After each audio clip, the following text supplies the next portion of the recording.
Kok, katanya kan smoothing itu buat pelurusan. Kalau keratin kan buat perawatan rambut rusak nih. Kalau smoothing keratin tuh maksudnya gimana ya, Go ya? Oke.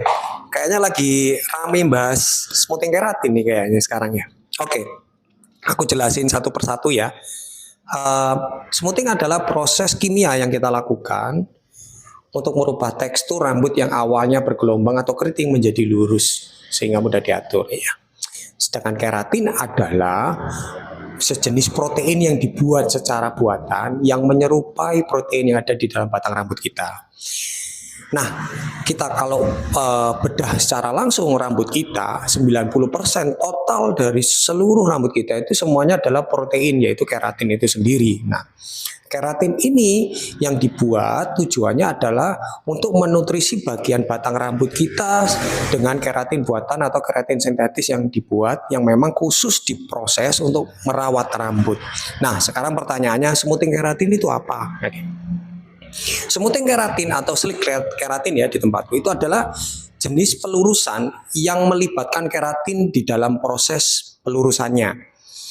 Nah, pemakaian keratin di dalam proses pelurusan ini tujuannya adalah untuk menjaga stabilitas volume rambut yang tidak berubah ketika step 1 bekerja. Kalau kita berbicara tentang step 1 bekerja, step 1 ketika mematahkan ikatan silang di dalam batang rambut, itu ada efek sampingnya, yaitu rambut terlihat lebih kurus ketika dia terproses. Nah, pemakaian keratin atau pemakaian hidroles keratin di dalam step 1 itu akan membuat rambut menjadi lebih berisi dan lebih bervolume, sehingga ketika proses step 1 berlangsung tidak merusak atau tidak merubah tekstur secara signifikan ke dalam volumenya. Yang patah hanya ikatan silangnya, tapi volume rambutnya tidak berkurang. Nah, dengan kita memahami bahwa keratin itu bisa bekerja di dalam step 1, maka pada dasarnya kalau kita bilang itu adalah smoothing keratin atau slickless keratin, itu sah-sah aja, boleh-boleh aja. Cuman sekarang ada dua jenis nih.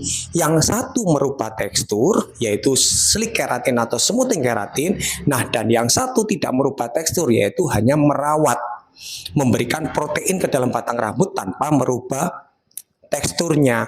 Nah, pemakaian keratin itu tidak hanya di pelurusan teman-teman, bahkan di tempat saya pakai keratin ini atau slickless keratin ini untuk smoothing blue atau kita bikin blue permanen, sehingga apa, hasilnya lebih bouncy, rambutnya lebih sehat dan hasilnya bisa tahan lebih lama. Kalau tidak ada pemakaian keratin di dalam proses ini, maka rambut akan banyak berkurang,